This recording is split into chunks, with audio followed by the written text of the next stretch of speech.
You know, when we come into God's presence, He's not thinking, who let you in here? Or, what was your name again? Jesus has gone before us and said, Father, these are my brothers, my sisters, that I bought with my blood. And now the love that God has for His Son is the love He has for each one of us. You're not ashamed to call us brothers and sisters. Not ashamed to call us your own. Not ashamed to bring us near to the Father.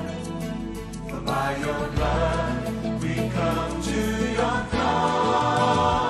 We are your treasured possession and the apple of your eye. And you have set your affection upon us. We are your treasured possession and the apple of your eye. And we delight in your love.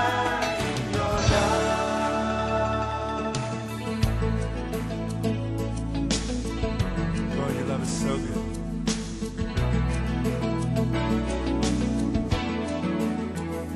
Not ashamed to call us brothers and sisters.